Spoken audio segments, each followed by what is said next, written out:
Sunday night. You know what that means. Joined as always, Banner's finest Kevin Ducey. I'm Ryan Schroet. What's happening to Illini fans, and what's up, Kev? Hey man, thank goodness for today because I was a little bit down in the dumps after Thursday, so I need a little pick me up. Last week I was starting to play the flu game a little bit. It carried through, and I was not feeling well at all Thursday night. And then couple it with that loss that we played terrible. So I still had a chance to win. Saw Nebraska went on the road and beat Oregon tonight. Man, Oregon's struggling. UCLA's thriving though. That's interesting. That's an interesting dynamic there. But no, we needed today. Today was a big thing. Kudos to Brad. Kudos to Merez, DGL, Kylan with a great second half, and good gracious, Will Riley starting to find himself, figure out what he can and can't do on the court in Big Ten basketball games, which is huge. So it was a great win today. Really lifts my spirits. I can I have a real hard time listening to the post-game podcast, the national ones especially after a loss, right? When we win a game, I'm certainly, and it's not so much that I have a problem with if we lost. It's just the world is falling kind of thing that I think people aren't associated with the program or closer to the program say. Like our fans do it too, which is silly to me. But this team, when it's whole, is a really good basketball team and doesn't lose very often. So we're whole today. We won the basketball game despite Ohio State shooting out of their mind from three.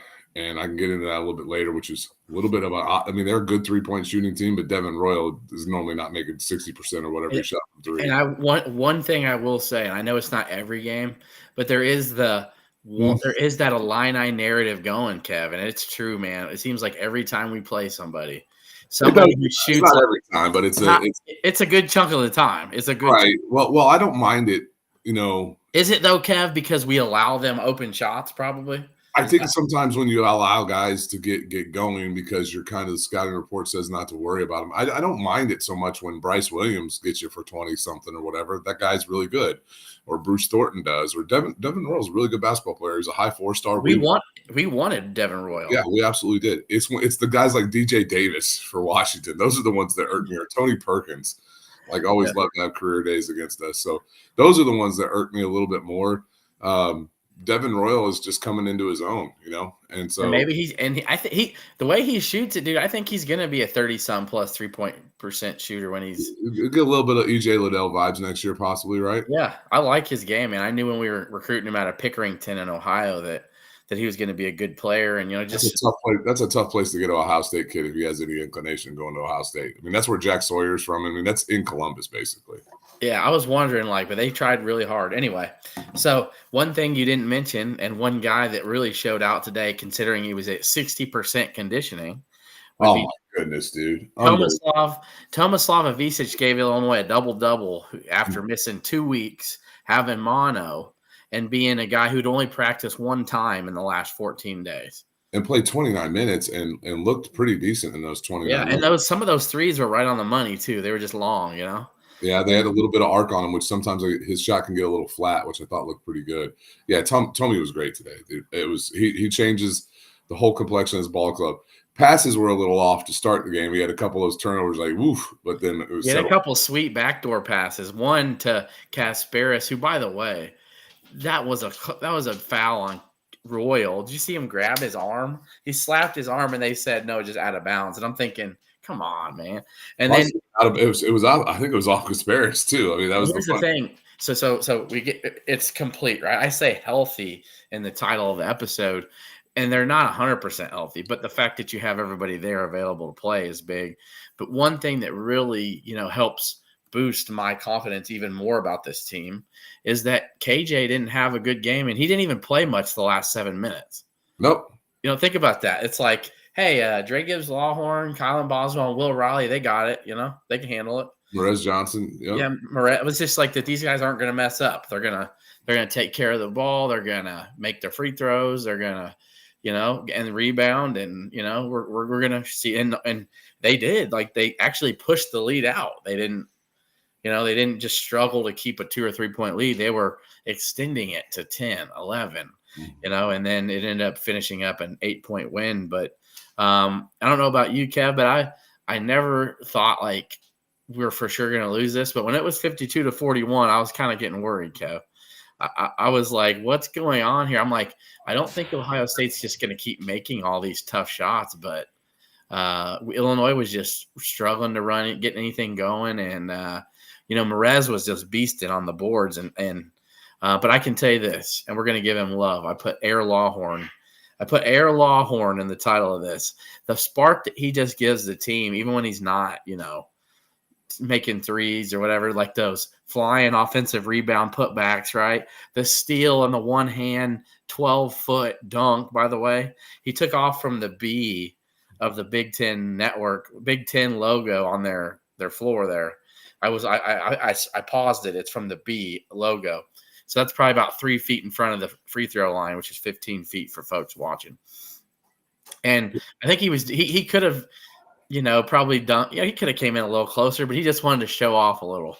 His Parrish was tracking him, and there was a chance if he doesn't take off from right there, he probably gives Parrish an opportunity to go up, and Gritty could get an and-one or go to the line.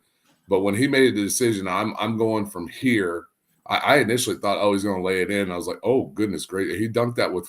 It felt like he was still going up, dude. It was incredible. It's for the old heads around who are listening tonight, it looked up Bryant Notree, who was the guy who got us Kevin Turner, by the way, which I know Bryant Notree. He worked here at our Decatur YMCA about 10, 15 years ago, and nobody knew who he was but me. And I'm like, can you still take off from like the free throw line? He had a dunk like that against Michigan. It was the closest. I mean, those are the two that really stand out. But it's no, it's just Dre just gives you energy. He's always going to hustle. He's always going to play hard.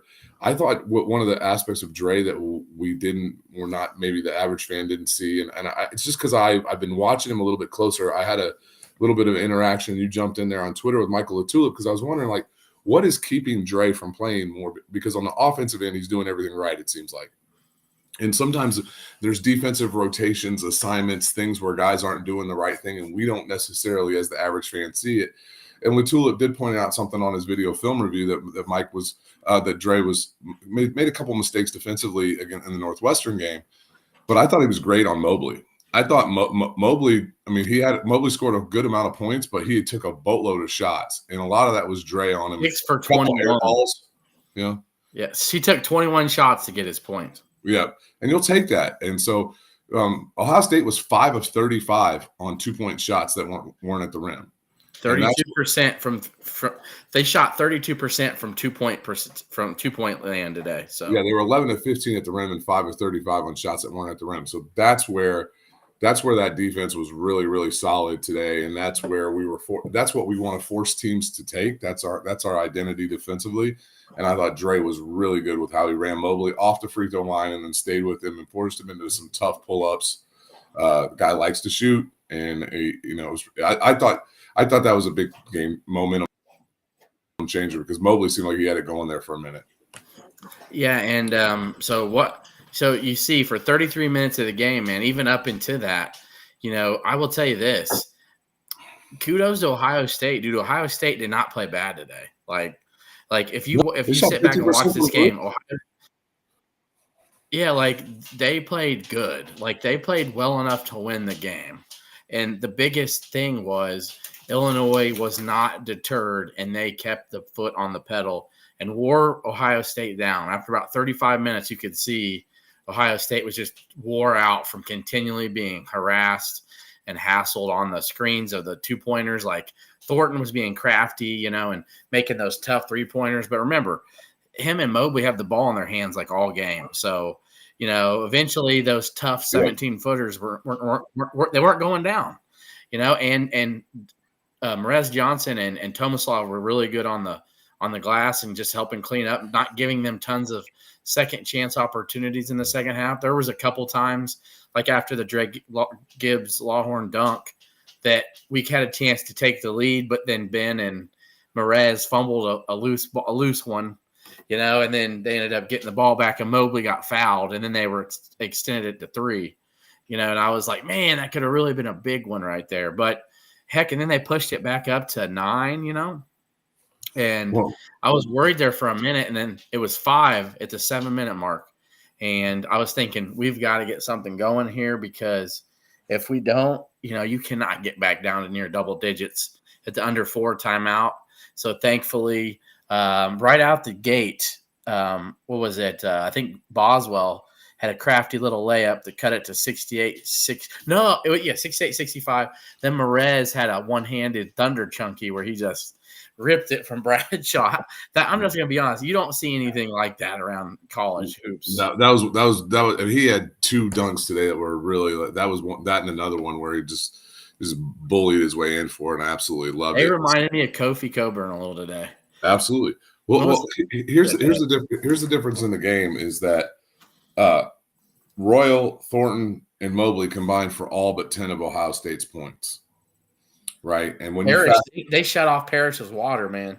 And when you factor in that Humrickhouse, Davis, White, and Yakshianis combined for 13 on our end. Like if I told you before the game, Kasparis, White, and Humrickhouse are going to combine for 13 points, you'd been like, we've been in some trouble. But we weren't because Will Riley, Merez, Avicic, and Boswell were so good. We had 5 guys in double figures today, 2 guys with double doubles. We beat him by 12 on the glass. Kylan Boswell with 14 points on 8 shots. Well, he was great late. He was so good. Nash, you can donate part of that to our show if you'd like. Right. We'll take tips. Sleeves come at me like he knows me on Twitter. I don't necessarily know who he is, but if he is, what's up, homie? Like Sleeves on Discord too. He's on there. He always has. He came at me a little bit earlier about because I said that was the dunk of the year, and he's like, "What? In what context are you talking about?" And I'm like, "Well, definitely dunk of the year for Illinois." Yeah, I mean, just the momentum shift that changed the whole vibe in the arena. I thought the crush was great today. We bagged on them a little bit. Yeah, I'm glad. Sometimes it's good to call somebody out. And you know what? I'm going to say, and I don't think this, Kev, it's just our show, but people think that the coaching staff and people in the program don't listen to what's being said on social media. Yes, they do. Oh, they absolutely do. They absolutely do, because I know for a fact coaches and staff members watch this show. If you don't think that they watch, Illini Inquirer or Illini Guys, let me tell you. And when we're all harping and hitting on the same shit, like why isn't DGL playing more? And then all of a sudden, who's magically in the starting lineup? Like all of a sudden, he's just getting more minutes, and we're all. It's like because it's so obvious he needs to play more. And he would have played more than the 23 minutes today had he not gotten foul trouble in the first half, right? Yes. He played 2,006 minutes. So it's happened a couple times where all the shows, all the podcasts are like, what is going on here? Like, this person needs maybe some less minutes to kind of give him a wake-up call, blah, blah, blah. And then he took Humrickhouse, his minutes down. I remember it wasn't just us. It was another couple other shows, and all of a sudden Humrickhouse's minutes were going down. And can I speak on that a little bit? Yeah, go for it. Because I'm like the supposed Ben defender, right? I think, all right, and I get that. Like I think Ben Humrickhouse is a good basketball player. I think Ben Humrickhouse played into a role today that is probably more ideal for this team to reach their ceiling, right? Yep. Mm-hmm. Ben took 4 shots, 3 rebounds, an assist, 5 points, a steal, a block, no turnovers. It was a really effective game. He was also more effective on Devin Royal in the first half defensively than Merez was, but Merez gives you so much more on both the offensive and defensive end from the rebounding perspective. But I think Humrickhouse, maybe he shows more of what he did against Northwestern at home or the Penn State game or the Oregon game in practice. But it just he actually seemed to play a little bit more free today in coming off the bench. Maybe that's no pressure. Yeah. But Ben does a lot of things really well. Like he communicates exceptionally well. He's calling out plays on defense. He does. I like what Ben Humrickhouse can give this team. But no, I'm not a fan of when the dude plays 30 minutes and doesn't score a bucket. Like I'm not. Like don't get me wrong. That's not what I'm saying. I think we all would. I don't think we would. No one would disagree here. When KJ or whoever Boswell finds him open from 3, I want him taking that shot. Yeah. I'm totally fine with him taking those. Please do. I just wish he would make some more of them. Like we all want that. But I got no problem with him taking open 3s. I think his percentage is showing he can be a good shooter. He's just not the 40-some% shooter I think Brad had envisioned like this dude's an elite shooter. He's going to be the best shooter on the team. And if you listen to it before the season, that's what he was saying. So I think that maybe he built him up to being something, Kev, that maybe he's not there. Maybe he's as a shooter, he's maybe like in here. And that's okay. I think, but that's why I think not just me, but there's a lot of people that were like super disappointed, for a good chunk of the season when he was missing so many open shots. But I don't dislike Ben. He raises the floor of this. He raises the ceiling of this team when he plays well. When he makes shots, it changes the huge fundamental dynamic. And I think that when Tommy's around and when KJ's playing, he gets better looks and he can be effective for this team. I just think we're all in agreement that maybe 30 minutes a game, unless he's cooking, is not the ideal situation. What do you think about Jay Bacon's comment? Maybe that's accurate. I mean, he was a 15-point a game guy at Evansville last year, 14. So, but I mean, it's a different beast in the Big Ten. But at the same time, Marcus, I think, increased his scoring average from SIU to Illinois last year. So I think there was some hope that could translate. But then again, Marcus was not a good 3-point shooter at Illinois comparatively to the rest of his career. He just mastered the back down. Yep. Yeah. So I will say this, Philip, I agree. I think the DGL post face dunk needs to be on a T-shirt everywhere. I would like that. I would buy that. And then I want the DGL NIL shirt with that face. Yeah, let's make sure he gets the money for the proceeds of that. So here's another one from Sleeve. Yeah, put that one up there. Amen. The people listening on Spotify and Apple, Sleeve has a comment here on our live stream. All those guys who are switching up on Brad, stay on that side. Brad gave us the best basketball program in Illinois history.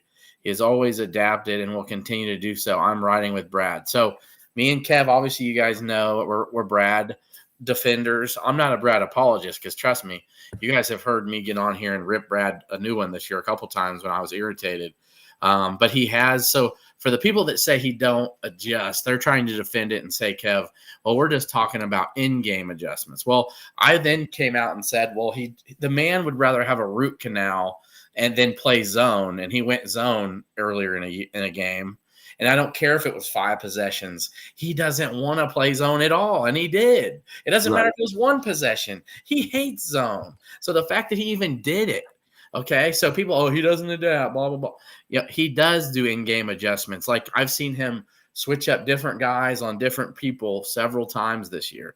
Against Penn State those years, I'm pretty sure they went box and one time on Jalen Pickett. Remember that? Yeah. Yeah, they went box and one. He don't play box and one. Like they did all kinds of things to stop teams. He makes adjustments. It's just sometimes they don't work, and then it's easy to just who are we going to make the scapegoat? Let's blame Brad. That's my take on it, Kev. Well, and you saw. I mean, I think that he doesn't in-game adjust very well is a fair criticism. Well, I think what Brad does is adjust from game to game, especially I think he adjusts overall to his team from year to year, probably better than any coach I've ever seen. Yeah. And so there is the challenge there. That being said, like you can look at the adjustment that was made today, and I was of the belief I was getting ready to come on this show tonight and be like, why do we shoot so many 3-pointers? And I'm like, well, what do you want a lot of these guys to do? That's what they're built to do. Well, I also believe, so I would have been in the wrong there because today we attacked the rim. Oh God, geez, some people throw me off of their comments. I'm sorry. What we saw today is with Tommy on the floor, even with Merez in the game, is that it opens up spacing and driving lanes and driving opportunities. Merez, with Tommy out there, you get somebody, and this is one of the things I think we're going to have to look at from an offensive standpoint is that if we're going to have Tommy and Merez in the game at the same time, Trey White really bogs down the offense because of his inability to stretch the floor. Yep. So you're going to have to see more Will Riley in those situations or Humrickhouse there instead of Trey. And Trey's confidence is not well right now. Something's going on with him. Yep. And I think it's wild to see too because the season is a big ebb and flow. KJ has had a lot less of them than most of these guys. Yep. And who knows if he's even 100%. KJ he's 7 of 33 from the field or maybe from 3, but he's like 7 for 33. Coming back from his injury. Yeah. So that's fair. I've seen him kind of doing this with his wrist, but you see, like here's an example, right? Remember how bad Hummerkaus was struggling for that 4 or 5 game clip, and then he went off against USC, right? And had like 20 some. Penn State, yeah, and then Penn State. Seriously, Penn State. He still played good against USC too, though. Yeah, just nobody else just did anything. So, and then you saw Will Riley in his head, and then now he's come out since Michigan State and had some really pretty good games. His best game is in the Illini today. Yeah, Tomislav has been consistent, but he's had a couple of games in there where you're like something's.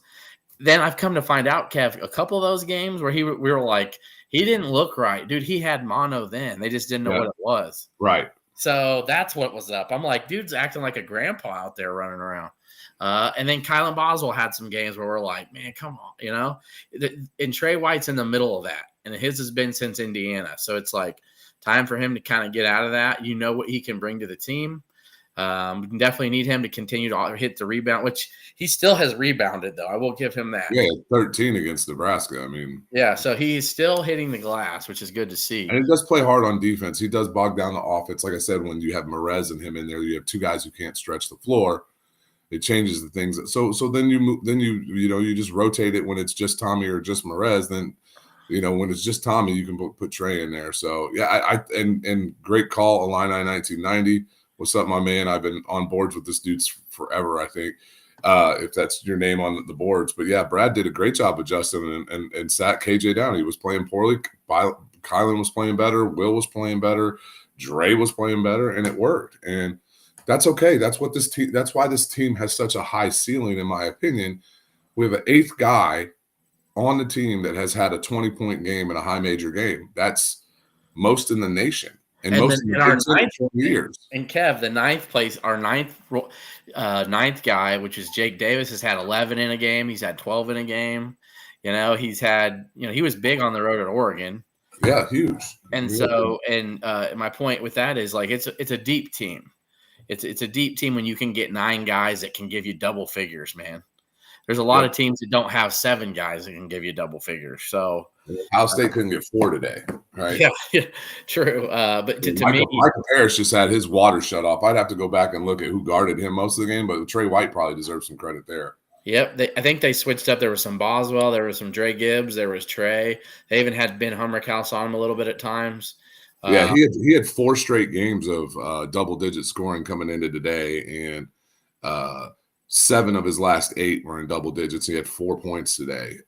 He went 19, 22, 18, 12 in the last 4, and 3 of those were wins. So that's where that was a key component today, just really shutting off Michael Parrish. That was huge because that's the 4th scorer they needed to win this game. And I was going to do a talking point, about the Brad Underwood, but since someone asked the question, we'll just finish it up with that. I think it's for those people who like to rag on him. And let me tell you, man, I'm in some of those group chats on X like you are, man. And I'm sure you're on message boards and you probably see people ragging on. It's like the same people that want to complain, like, oh, maybe he's a mid-tier coach, blah, blah, blah. It's like, for the fact is, like, look at Illinois' strength of schedule this year, dude. It's tough, man. We have 6 quad 1 wins, dude. 6. Yeah. 6 and guess what? The Nebraska loss is a quad 1 loss. Okay. And furthermore, the guy was being mentioned for National Coach of the Year a month ago. Like it's I think, and think about this. Who did they challenge themselves with this year? For goodness sake, let's keep it real too, man. They blew the Tennessee game. Yep. Everything. It's Illinois is 16-6 right now and has 7 quad 1 wins. And probably people are like, they're a 3 seed, blah, blah, blah. They blew the Tennessee game, man. It just is what it is. You throw the inbounds pass right to a guy. KJ misses one of the 2 free throws.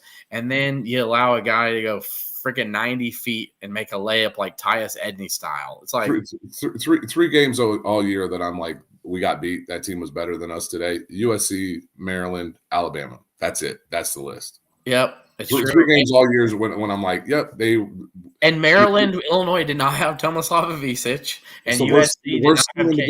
it's the worst team in the Big Ten to not have a big man against. I mean, Yep. let's be real.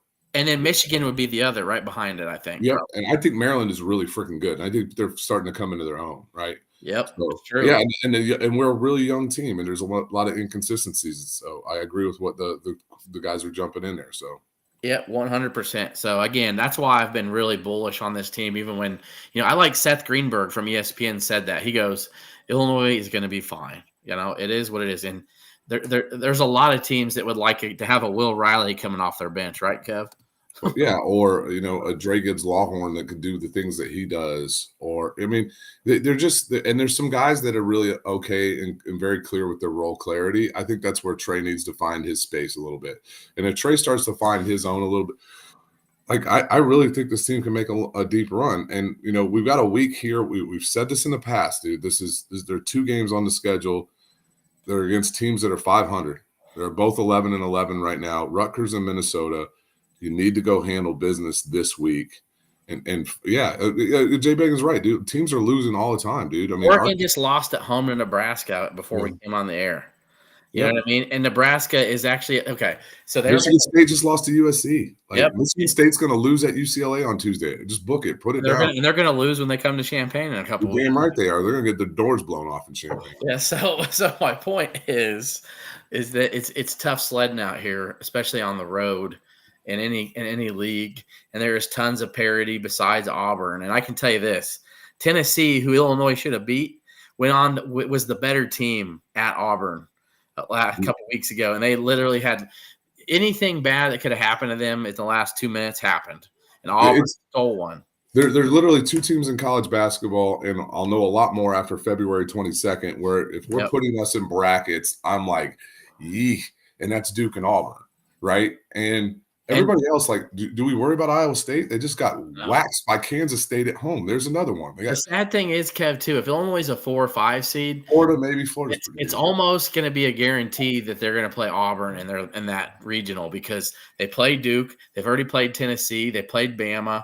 If they have 4 number 1 seeds in Illinois, they're going to put Illinois with the seed that they haven't played yet. I don't think that's going to factor that much into it. I hope not. But again, I feel like Illinois is going to end up a 4 or 5 seed. It's usually about where it ends up being. That was 3 last year because they won the Big Ten tournament. I think we're about to go on a run. I think we can get into the 3. I think this team is poised for a run. I think this team is, this is the Will Riley game against Michigan State seemed like a blip, right? Seemed like a blip. Yep. And then Nebraska, and we're like, oh, okay. And then today, like, all right, so that's 3 of the last 5 games. Like, that's not a blip.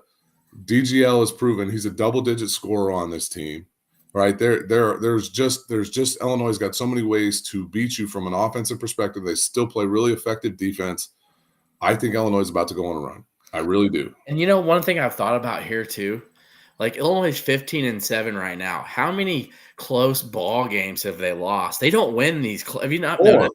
Two overtime games, Michigan State and Tennessee. Yeah, so anything that's really, really close, they don't win. Think about if Illinois just split that, where they'd be right now.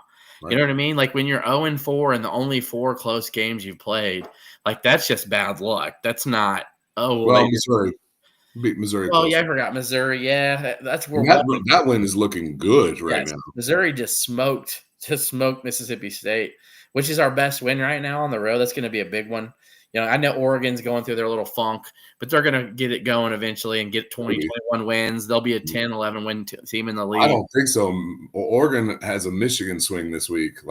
Yeah, they're going to end up. They're going to be 5. I don't think that's a tournament team right now. I'll be straight up honest with you. I think Oregon. I looked at their schedule and they have 5 more wins on that. But so yeah, they got Northwestern, Rutgers at home, at Iowa. They go at Michigan State, at Wisconsin, in 3 of their next 5. Yeah, 3 of their next 6, and then they finished. They got a nice finish. They get Oregon. They got 5 more wins on there. They're going to get to 20 wins and 10 wins in the league. They're going to make the tournament. You're probably right. Yeah, it's not going to be like they'll probably be an 8-9 game, maybe something like anyway. But when you wax that team by 35, you can't. That's a good win still. And at Indiana is going to still a good win. I know Indiana, man. I would have loved to seen them pull off the Purdue game, but I still think they can make a little run there. Yeah, Oregon does have 8 quad 1 wins, so they're going to have to probably finish like 8-12 in the league to not make the tournament.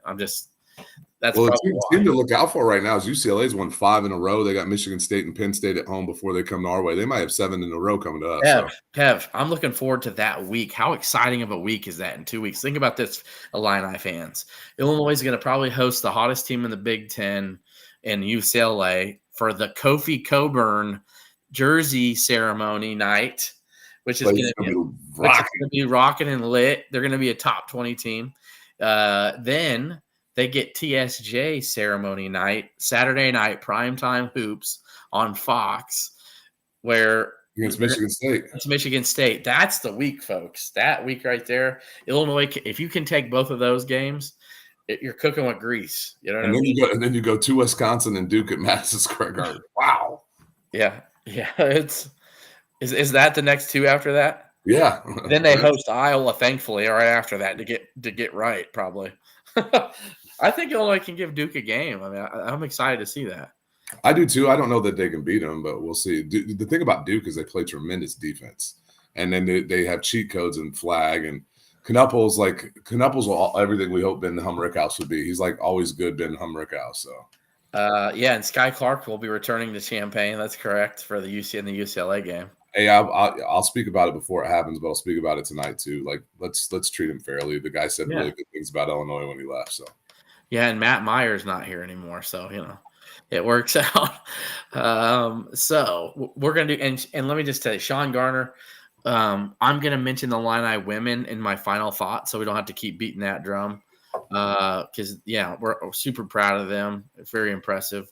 It's February. It's time to buckle down. You got 4 or 5 weeks left of the season, and Illinois 7-5.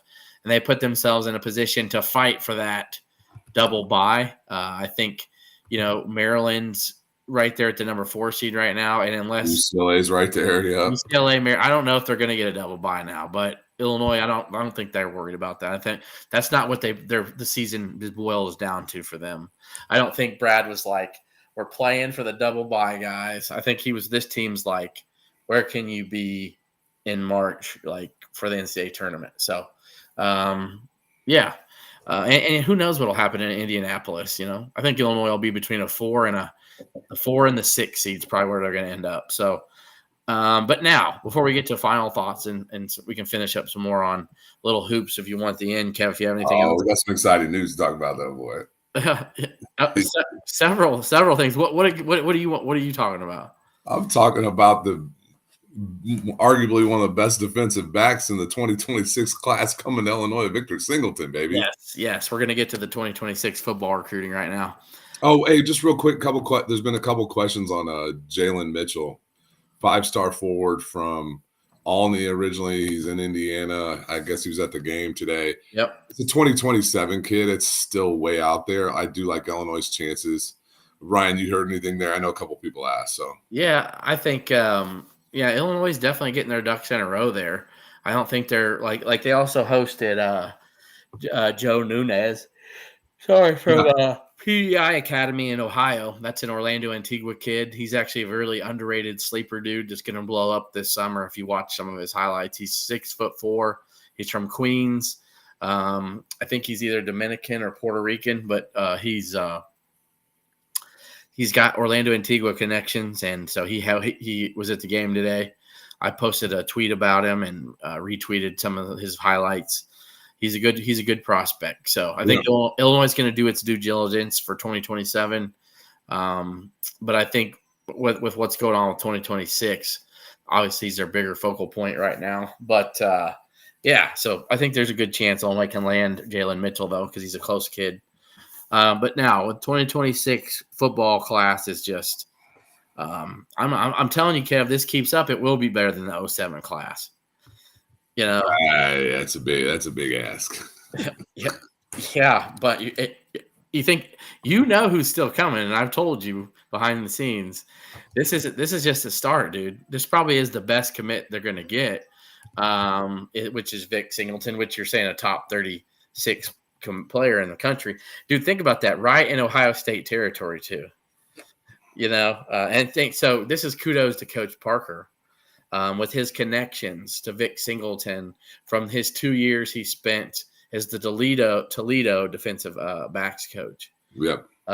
So kudos to Coach Parker for this, but Illinois still has, let's see, J.C. Anderson, Max Sutter, who Illinois is now making up some real ground with Max Sutter. But the J.C. Anderson, I've already told you, I think Illinois leads pretty good there. You got Nasir Rankin, I've heard, is really close to making his decision. Looking really good there. And I've already told you guys about Cam Thomas. So I've already made my predictions. I put my crystal balls in for Cam Thomas and Nasir Rankin. Rankin may announce before Cam Thomas. But think about that, though. Those are guys that have offers from Oregon, Michigan, USC, and Illinois is getting these guys. And they're, like I said, this class is going to be a top 25 class if it all works out. And that's pretty special considering what this coaching staff can do. And still working hard on Michael Blade. There's. Yeah, Michael Blade and, Casey Toman, again, from Olney. Yep. Like I said, 0-4 from Barrington. This is going to be a real special class. So, as much as we hate to see Dre Brown go, I want everybody to know this. He took the job at USC, pretty much the same thing. Dre Brown was an asset, okay, but he wasn't the reason that kids were coming to Illinois. I think he put in some good – he helped immensely, but nobody's like, I'm only going to go play at Illinois for their director of personnel. Like, that's not how it works. It's like, who's the guy developing me? Who's the guy that I have to go, who's going to be coaching me up every day, putting me in the best positions to make the league? Dre Brown's not doing that for any of the players. Well, it's kind of what we talked when we talked to Michael Clayton, right? And who did he single out? Art Sikowski, right? Victor Singleton, who's he singling out? Coach Parker. Coach Parker. Nasir Rankin, who's he singling out? Coach Henry. Like the guys who are in the locker room every day are the guys now Dre Brown, I think the world of him as a human being, as a man. I know there's some frustrations with him leaving and people want to shit on him. Like, guys, no, we don't. There's other stuff in the back end that we don't always understand. And I wish him well. I hope he does really well. And but I will tell you this: I seriously doubt Dre Brown has anything to do with the University of Illinois as long as Brett Bielema is here in the foreseeable future. But that's okay. So, first number one state of Ohio player that OSU hasn't gotten since 2013. Guys, this is a huge get. Singleton is, when you say he's a top 40 prospect, right? Yep. In basketball, top 25 kids are 5 stars. In football, top 25 guys are 5 stars. There's 6.5 times the amount of players on 85 to 13, right? On a football roster compared to basketball. And I know football can go up to 105, but you just use the 85. That says a top 150 kid is essential to getting a 5-star in basketball. This kid is a 5-star kid. Like, let's just start calling top 150 guys in football 5 stars, please. Can we do that? Yes, I was going to say it doesn't need to be anything less than 100, man. It's like top 100, yeah, just bare minimum top 100 is a 5-star. Yep. And then you got a guy like Cam Thomas who's 246, and he's a 4-star, High 4-star. High 4-star. He's a top 250 player in the country. So think about this. If Illinois lands Cam Thomas and Vic Singleton, they'll have 2 of the top 15 or 20 kids in the state of Ohio, plus 2 of the top 250 players in the country on the same defense, by the way. So I'm just saying that's quite a job here. And yeah, well, by the way, what was the 07 recruiting ranking when it got done? Do you remember? It was 23rd according to On3. I have to go look at what rivals would have it, but I'll have to ask Mike Farrell. I'll just ask Mike Farrell. What do you think? Yeah, I'm like, hey Mike, what was Illinois' ranking in 07? So anyway. Yeah, so it's just huge, man. There and it just keeps rolling. It's like that family. That's like it's not like a cheesy slogan. Like the players are really buying into it. They believe in it. the staff cares about him, and it was a little bit of a blow losing Dre Brown, because I think it sucks to just be like, hey, I'm going to leave to go to a Big Ten competitor that we're playing this year, So he'll be coming back to Champaign in September, I think, right? Late September. September 27th, yeah. Yeah, which could be a game day game, right? Possible. I think there's an outside chance. I think that Ohio State are our two best bets. So I think USC will probably be 4-0. We could be 4-0. We got road trips to Duke and Indiana that would keep us from being 4-0, but I think there's an outside chance. It all breaks down as like obviously the SEC is gonna have some say. I think Singleton will stick, man, unless Corey Parker gets fired or leaves or Illinois has a really bad year coming up. The concern that you have is like I talked about on the show is like if Illinois does what I think Illinois is going to do football wise, we're probably replacing two coordinators at this point in time next year. Now, I think Barry Lunny Jr. is probably first and foremost to get a head job where he gets. Does Aaron Henry jump on a job like FIU, FAU? Does he jump on one of those, lower mid-level program head coaching opportunities? And I just use that because he's from Florida. What Trent says is beautiful. So remember, Corey Parker helped develop Quinyon Mitchell for the Eagles. Yep. He's here so Coach Parker can help him develop. He's not here for the deepest bag because he knows when he develops and he's going to be an NFL. Most top 40 kids out of recruiting classes end up getting drafted. I'm sure. Right. He knows he's going to get drafted. It's not that. I think he just wants to develop his game to be drafted. And the whole narrative that you can't be drafted and be successful from Illinois is just a joke. So that's not relevant. You can't say that. So Ohio State can't use that against Illinois and be like, you can't go to Illinois and be drafted. And then Illinois just shows you highlight reels of Devin Witherspoon, Quan Martin, Sidney Brown, Kirby Joseph. Right. Are you guys sure you can't go to the league from Illinois? It's like, oh, no, you can. I didn't realize Ben was 12th and Martez was 15th. Okay. They had the top 20 kids. All right. Yeah, really, Ben was the number 2 receiver in that entire class. So. And Vontae Davis had to have been a top 100 kid, probably. He was in the previous class, and he wasn't. He was a 3-star. Oh, wow. Okay. Yeah, that was – man, somebody missed the ball on that one. Dude, I'll tell you who didn't, and I'll give him all his props, dude, is Brad Sturdy was screaming about Vontae Davis and A.J. Jenkins. I clearly remember this back on the old Rivals days when he was over there. He was screaming about both those guys are very underrated players. So, yeah, Vontae was a 3-star, and he was in the class before or after Regis. I don't recall. I think he was the class before. Okay. So. And I got to be honest, man. I'm so salty, and this is a true story. So, I don't know. I didn't have confidence in myself back in 2007. I had just graduated from high school, and I was like, man, I remember Facebook just started, right? And I remember I was like, man, I want to start writing. So I was on Facebook, and I remember I wrote some sort of article thing about the football team that year that made the Rose Bowl or whatever. Yeah. Now, I'll tell you this: Bleacher Report wasn't popular yet. Bleacher Report wasn't anything yet, Kev. It was just like a new thing. And a guy read like my article I wrote about like Illinois and Juice and how him and Eddie McGee and blah blah blah and whatever. It was pretty good. Well, I had a guy message me and he's like, "Hey man, I'm just starting up this new site. It's called Bleacher Report." He was like, "Would you be interested in like writing for us?" Oh man. And I was like, yeah, I don't know, man. I was like, I don't know if that's going to go anywhere. I don't never even heard of it. I was like, because it wasn't Rivals or anything like that.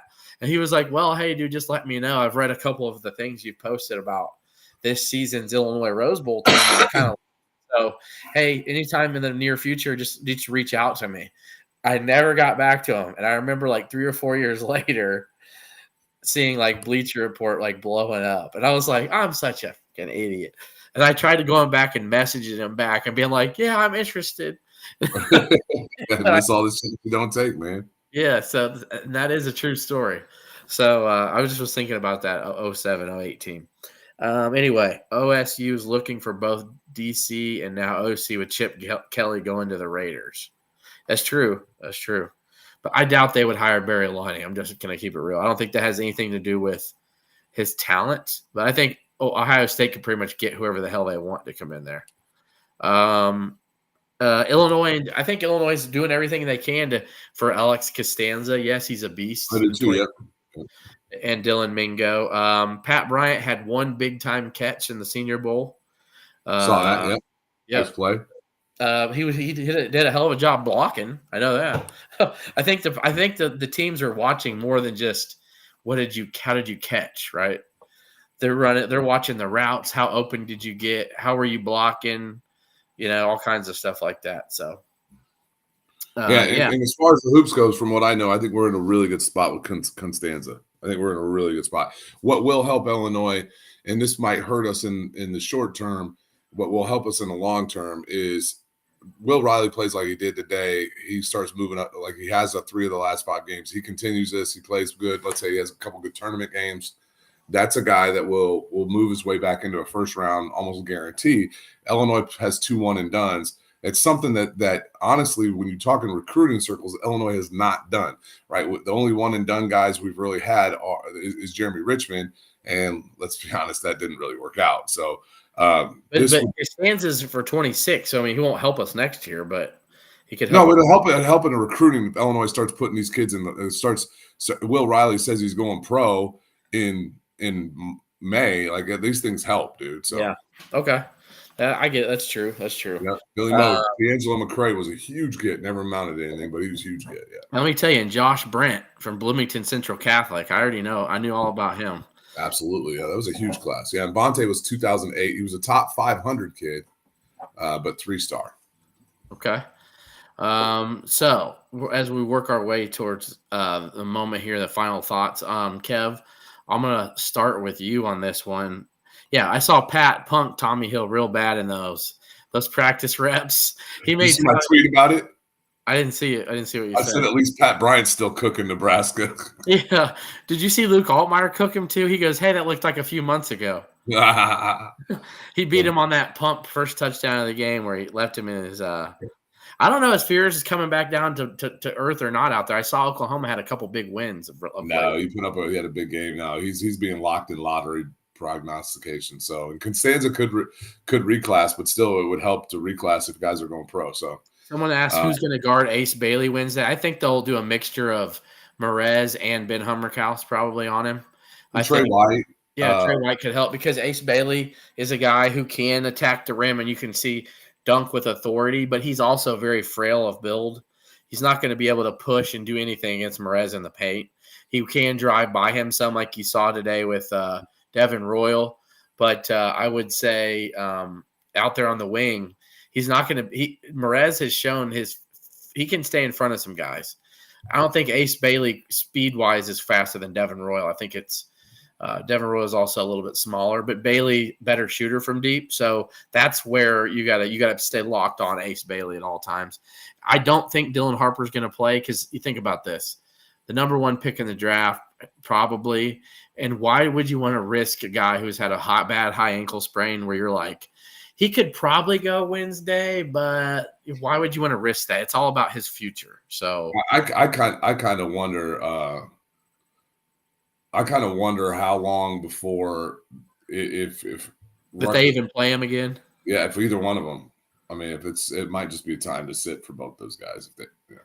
Yeah, because I mean, at the end of the day, yeah, they're like they have a chance to not miss the Big Ten tournament, but like, is that worth it for these guys who are about to sign like $15 million a year contracts? You know what I mean? Mm-hmm. And both be top 5 picks? Probably not, but you never know, man. So I just don't think because Dylan Harper still had a boot on Saturday and he hadn't practiced at all. So unless he's getting to it today and tomorrow, I doubt he plays Wednesday. But let's not keep our fingers crossed that it's going to happen. I just don't think he's playing Wednesday. I go back to I think Merez, right? And I know that that'll be a challenge for him, but that's the guy who guarded Cooper Flagg in the summer. So like I think that's probably where you go. So Bring back the champagne toast. I'll do it. Okay, we'll do that real quick before we get to final thoughts. We don't even need to see. We don't even need to reprogram this because we're going to have it locked in. All right, Kev, I'll go first since you're going to go first for final thoughts. We're not doing offense and defense. We're just doing one guy. So mine today, I don't want to do any low-hanging fruit but because there's a bunch of different options. But I'll go with Merez Johnson, okay? And Kev, I mean, okay, I'll take. No. Go Merez. It's fine. It's totally deserved. Okay, all right. So Merez Johnson, 14 points, 15 rebounds. He's really shown what he can do with the mono situation with Tomislav. His confidence is growing, and I think he's even getting a little bit better from the free throw line. I think he's slowly getting to be 60%. Yeah, it's 3 or 4 today. Yeah, 3 or 4 today. He's slowly getting a little bit better. But he's finishing around the rim. There are times, where you're like, man, I wish he could just stay in front of him defensively a little bit better or like block that guy's shot. But here's why he didn't do that today.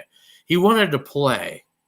Okay. A couple of those drives early on Devin Royal, he could have went like this or tried to block the shot. But guess who's getting an and one then, right? Yeah.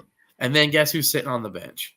So Merez knows, like, man, if I even try to attempt some of this crap, I'm on the bench. So not only that, he took his mental fortitude and said, I need to be out there to be effective. He did that. And honestly, without him in that first half, man, who knows where the team was. He had a double-double at halftime, Kev. I don't have any champagne in my red Solo cup, but here's a toast to you, Merez Johnson. All right, so this one is tough, right? Because I figured you were going to go DGL, and I was going to go Tommy, and that made it easy, right? But then you brought up Merez, and I'm like, yeah. And so should I go DGL because it's a guy of our show? Should I go Tommy because of the effort that he put in? Well, there's another guy. Should I go, the guy who we all shit on, Kylan Boswell, guy we shit on, Will Riley. Both of them were fantastic. I'm gonna give my champagne toast to another guy who got shit on. My champagne toast goes to Brad Underwood. The guy is not a fan of switching up starting lineups. It's not who he is. It's not what he's about. He's not about doing that. He talked about in the post game how he really challenged Kylan Boswell this week. Kylan Boswell was phenomenal in the second half. Was really critical to us winning this game.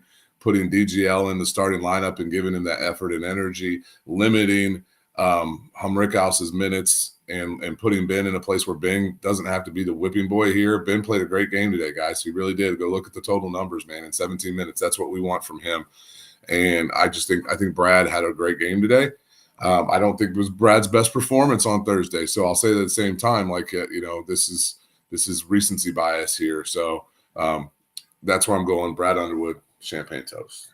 I love it, man. You switched on me gears. I thought you were going to go Will Riley, but I was going to do DGL. Dude, DGL, yes. If I was going to wear, if I was going to get a jersey, if I'm going to buy an NIL shirt, like I still talk to his mom and like the woman loves her son. You guys can shit on her all you want. I know people love to on social media, but the woman just loves her son. I love what he's doing. I want him back here so desperately. I think at this pace he will be, especially with how he's getting. It's really smart for Brad to do this because you're building DGL's confidence, and he's gonna eat it up. And I think a confident Dre Gibbs Lawhorn's dangerous, man. Who's crapping on Merez? I don't know who's crapping on Merez, man. Whoever, I don't know who St. Dominic's Rosary. I don't know if he's doing those pay for view chats for Illini Inquirer, or they must be crapping him on there. Anyway. DGL's mom was there this weekend. She was at the game today. Nice. You got to watch the Tomahawk. She was right in front of her, actually. And it was Dre's birthday Saturday. So turned 20.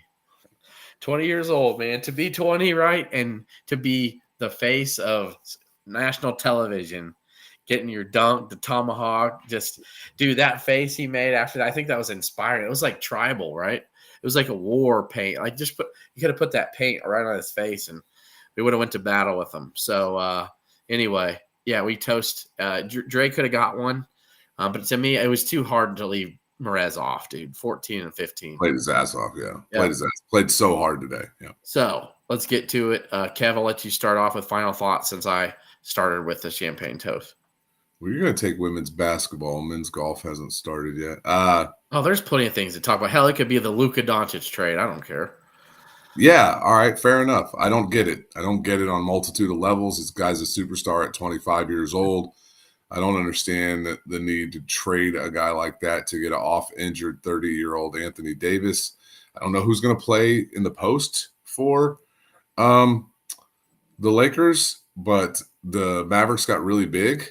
They lose a little bit at the guard play. It's just a weird trade. It's kind of crazy that it happened today. I thought late last night, I jumped on Twitter before I went to bed, and I thought it was a joke. But it's also the NBA is I think the MLB has the best trade deadline, but the NBA is shaking it up. The Bulls traded Levine. Should make it some fun here.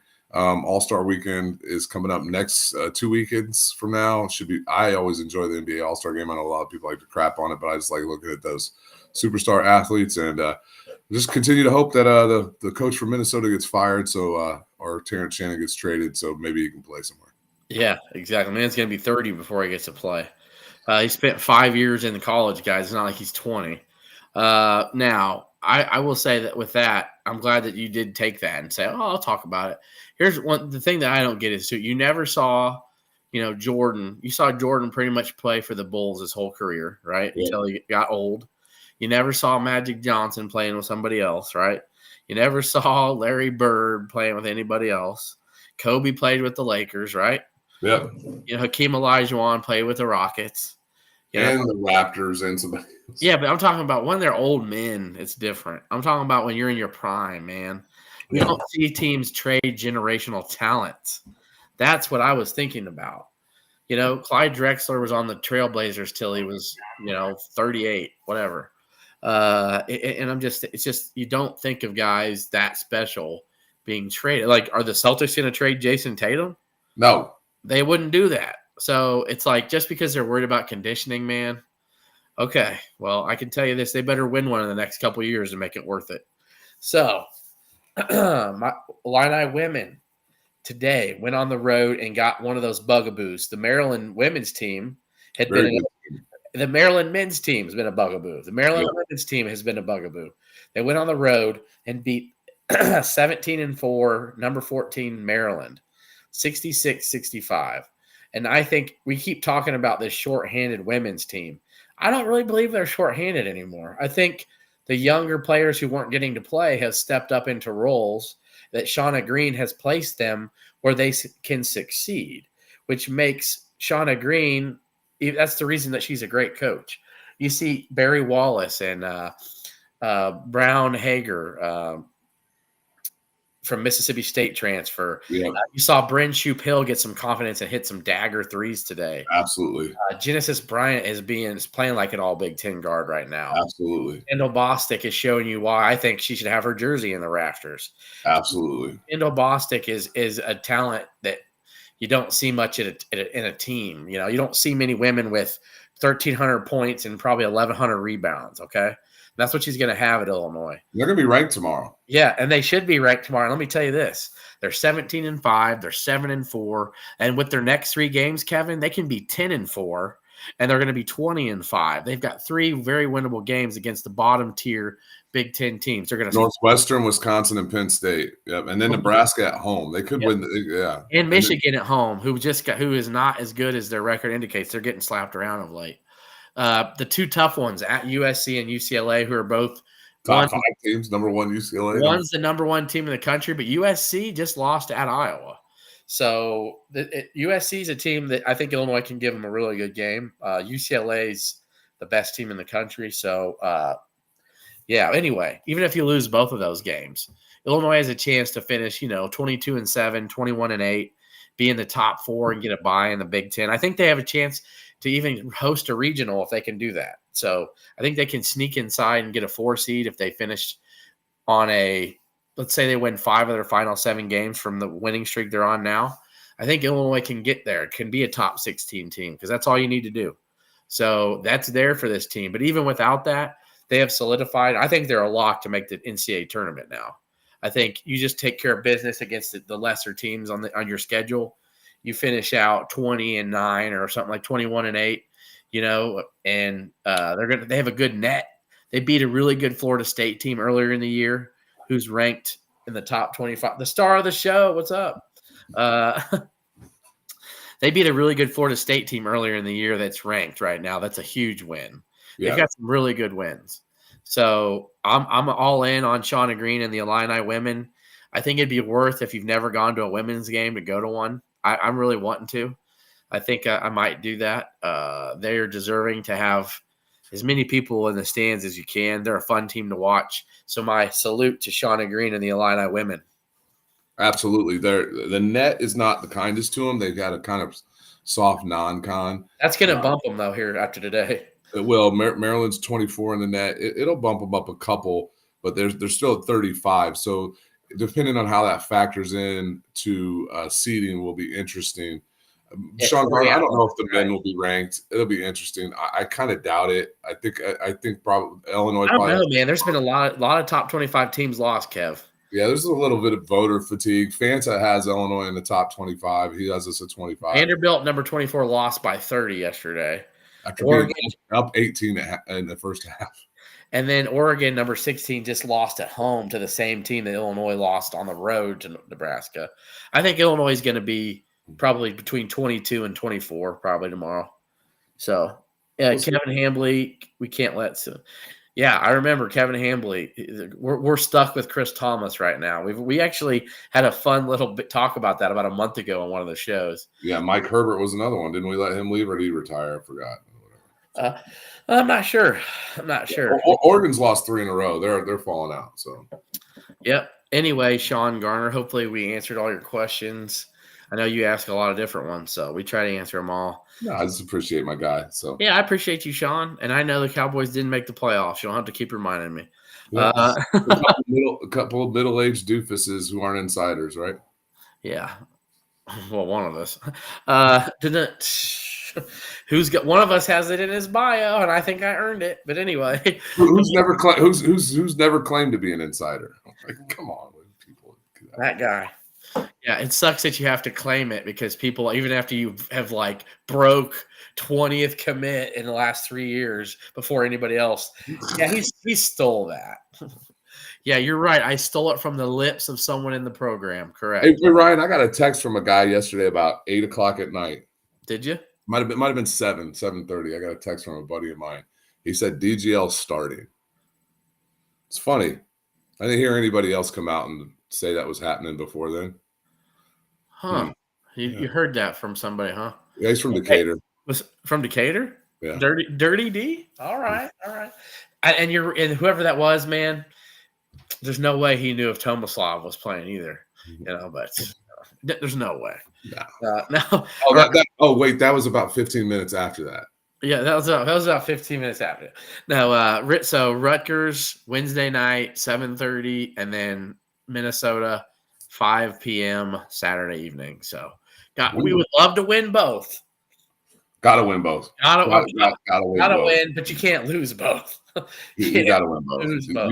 You got to win both because you got to right the ship here before you play 4 really, really tough. Dude, 6 of the last 7 are quad 1 games. So and split 6 of those, and you're good. Right. Illinois could have 10 quad 1 wins very easily. Well, you get UCLA at home, you get Michigan State at home, you get Purdue at home. That's a real big advantage there. Especially with, we're going to have the crowd's going to be into it for the Kofi and Terrence. Got to win both this week. Got to win both. It's got to figure out a way. So, yep, true that. BT in both games this week. Yep. All right. Peacock subscription for next week with UCLA. And if not, we'll give you Kev's username and password. That's right. Swap me out. ILL.